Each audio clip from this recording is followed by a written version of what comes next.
कैसे हैं आप सभी? उम्मीद करते हैं बहुत अच्छे होंगे। आइए, आप सभी का स्वागत है आपके अपने परिवार में। और आज हम लोग बात करने वाले हैं प्रत्यय के ऊपर। किसके ऊपर? प्रत्यय के ऊपर। इससे पहले हम लोगों का 10 लेक्चर हो चुका है, ये हम लोगों का 11वां लेक्चर है।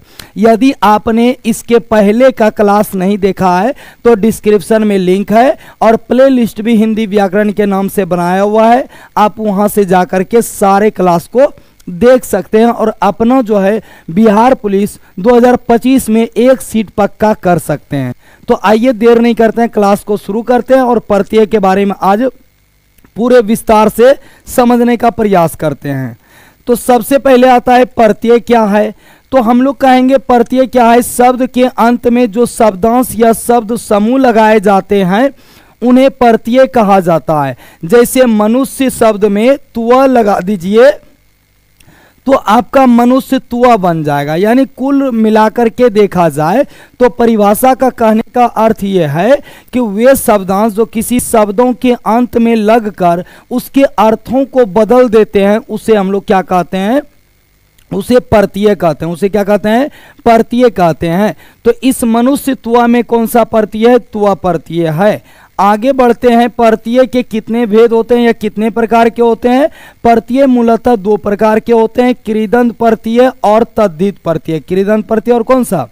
तद्धित प्रत्यय। ये प्रत्यय जो है ये क्रिया के पीछे लगाए जाते हैं, जबकि ये जो है आपका संज्ञा हो गया, सर्वनाम हो गया,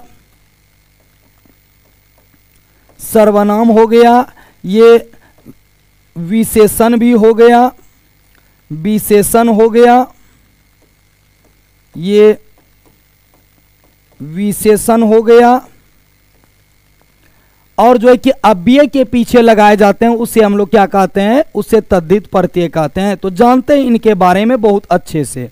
सबसे पहले कृदंत प्रत्यय के कितने भेद होते हैं और क्या परिभाषा होता है इसके बारे में जानते हैं। वे प्रत्यय जो क्रियाओं के पीछे लगाए जाते हैं कृदंत कहलाते हैं। जैसे आपका गाने वाला, इसमें वाला प्रत्यय है। वाला क्या है? प्रत्यय है। यानी जो क्रिया के पीछे लगाए जाते हैं उसे कृदंत प्रत्यय कहते हैं।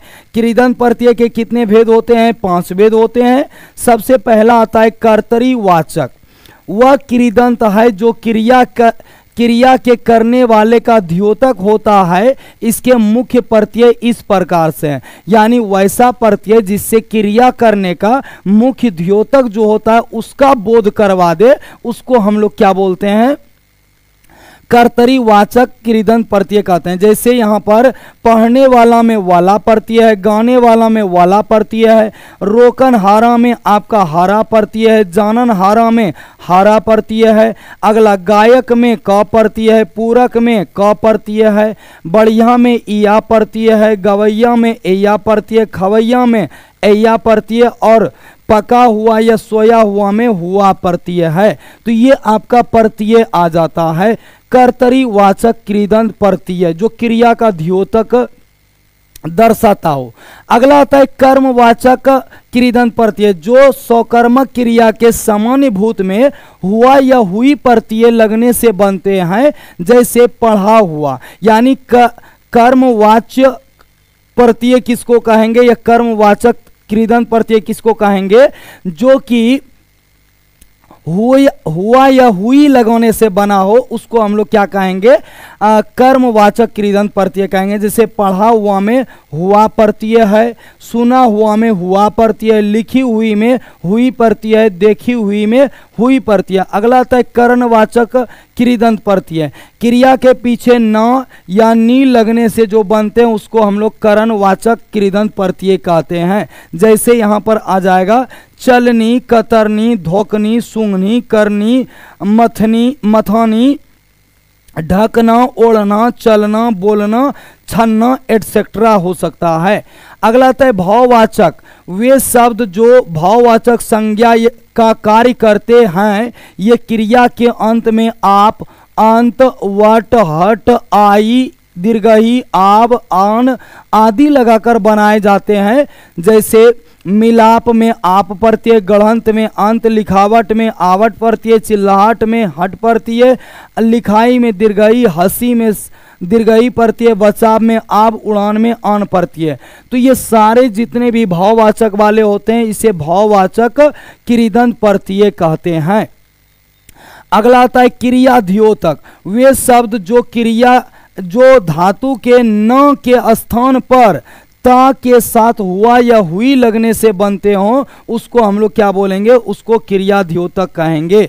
जैसे यहाँ पर कहता है दौड़ता हुआ घोड़ा गिर पड़ा, यानी यहाँ पर ता भी लगा है, हुआ भी लगा है, तो ये आपका कौन सा क्रिया द्योतक क्रियदंत प्रत्यय हो जाएगा। अगला आता है तद्धित प्रत्यय।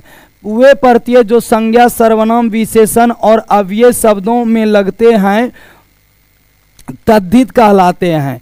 शरीर से शारीरिक, शरीर से शारीरिक, इसमें कौन सा प्रत्यय, इक प्रत्यय है। और तद्धित प्रत्यय के भी कितने भेद होते हैं, 5 भेद। लगभग दोनों प्रत्यय का नाम सेम ही होता है, लगभग दोनों प्रत्यय का नाम सेम ही होता है। आप इसको बहुत अच्छे समझ सकते हैं, कोई बहुत बड़ा बात इसमें नहीं आने वाला है। कर्तरी वाचक तद्धित प्रत्यय, जिससे कर्ता का बोध हो, इसके मुख्य प्रत्यय इस प्रकार है। लकड़हारा, हारा प्रत्यय, पनिहारा, हारा प्रत्यय। अगला इक्के वाला, बाला प्रत्यय, गाड़ी वाला, वाला प्रत्यय है।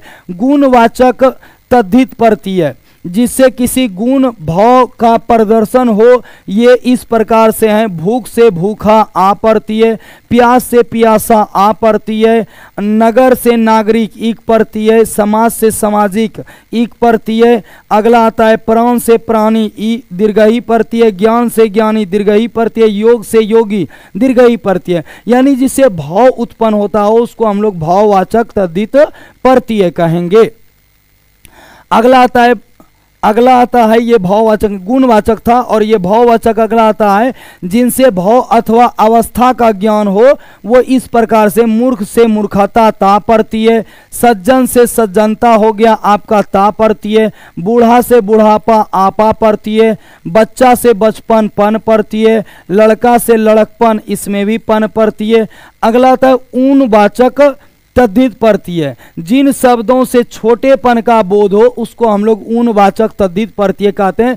जैसे खाट होता है, उसका खटिया छोटका रूप हो गया, लोटा हो गया, उसका लुटिया हो गया। तो इसी प्रकार से छोटेपन का जो बोध कराता हो उसको हम लोग क्या कहेंगे, तद्धित प्रत्यय कहेंगे, लेकिन ऊनवाचक तद्धित प्रत्यय कहेंगे। जैसे खाट से हो गया आपका खटिया, लोटा से हो गया लुटिया, बाबू से हो गया बबुआ, ये छोटेपन का बोध कराता है, इसलिए इसको हम लोग क्या कहेंगे, तो इसको हम लोग कहेंगे ऊनवाचक तद्धित प्रत्यय। अगला आता है अपत्यय वाचक तद्धित प्रत्यय, जिसके कहने से संतान का बोध हो।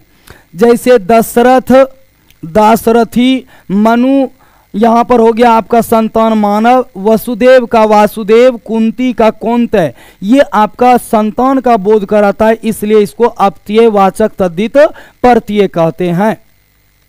अगला उपसर्ग और प्रत्यय में अंतर, जस्ट अंतर, ये किसी शब्दों के आगे लगाए जाते हैं और ये किसी शब्दों के पीछे लगाए जाते हैं। उपसर्ग किसको कहेंगे, किसी शब्दों के पहले लगकर उसके अर्थों में परिवर्तन लाता है उसे उपसर्ग कहेंगे। और प्रत्यय किसको कहेंगे, किसी शब्दों के बाद लगकर उसके अर्थों में जो परिवर्तन लाता है उसे क्या कहेंगे, प्रत्यय कहेंगे।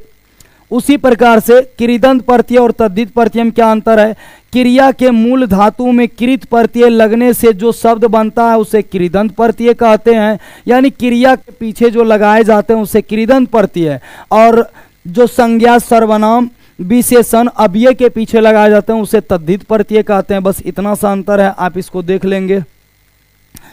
चलिए आगे बढ़ते हैं। प्रत्यय और उनके योग से बने कुछ शब्द हैं, यानी आपको एग्जाम में इधर से आपको नहीं पूछा जाएगा, एग्जाम में आपको ये बीच वाला और यहाँ से, जैसे उड़ंकु में कौन सा प्रत्यय, अंकु प्रत्यय है, गवैया में कौन सा प्रत्यय, वैया प्रत्यय है। इसी प्रकार से हम लोग कुछ रिवीजन कर लेते हैं ताकि हम लोगों को एग्जाम में किसी भी प्रकार का दिक्कत नहीं करे।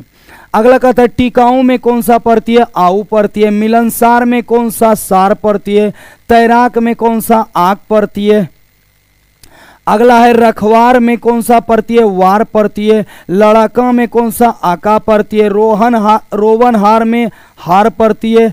अगला आपका खिलाड़ी में कौन सा आड़ी प्रत्यय, कौंते में ए पड़ती है, अगला लघुता में ता पड़ती है, अगला आ जाता है आपका बढ़िया में ईया पड़ती है, जनता में ता पड़ती है, अड़ियल में कौन सा ईयल पड़ती है। देखिए पड़ती जो है ना वो पीछे लगाए जाते हैं और जितना अर्थ इधर बचता है उसको छोड़ करके बाकी का रेस्ट आपका जो है वो पड़ती कहलाता है। यदि आपको वीडियो किसी के माध्यम से मिला है तो वीडियो को लाइक कर दीजिएगा और शेयर करना एकदम से नहीं भूलिएगा और आपका जो भी राय होगा कमेंट बॉक्स में जरूर लिखिएगा। और पूरा वीडियो देखने के बाद आपको वीडियो उचित लगे, आपके काम का लगे तो चैनल को सब्सक्राइब कर लीजिएगा ताकि आगे आने वाले समय में आपको क्लास मिल सके और उसका सूचना भी प्राप्त हो सके।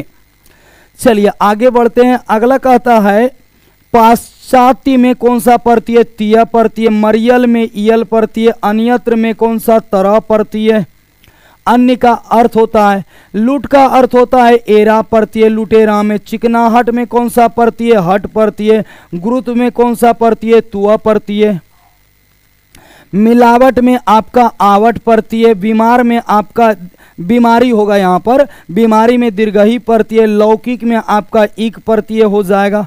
अगला आता है लड़ैत में आपका कौन सा पड़ती है, ऐत पड़ती हो जाएगा। बचैया में ऐया पड़ती हो जाएगा। कर्मनिष्ठ में निष्ठ पड़ती हो जाएगा। जितना आपको रिवीजन कराया जा रहा है अगर आप इतना करके जाएंगे तो आपको किसी भी प्रकार का एग्जाम में दिक्कत नहीं होगा, इसी में से आपका आ जाएगा। हसोड़ में आपका ओढ़ पड़ती है। बुद्धिमान में कौन सा मान पड़ती है। भगोड़ा में कौन सा ओढ़ा पड़ती है। अगला आता है मायावी में कौन सा वी पड़ती है। लड़ाकू में कौन सा आकू पड़ती है। भातृत्व में कौन सा तुआ पड़ती है। अगला जो है आप लोगों के लिए अब नहीं है, जितना पड़ती है आपको रिवीजन कराया गया और जिस तरीके से आपको कॉन्सेप्ट जो है परिभाषा क्लियर कराया गया आपको इसका नोट्स भी मिल जाएगा। साथ ही साथ जो है कि आपको नोट्स लेने के लिए बस एक काम करना है कि सेम इसी चैनल के नाम से ही टेलीग्राम चैनल है, आप वहां पर ज्वाइनिंग करेंगे।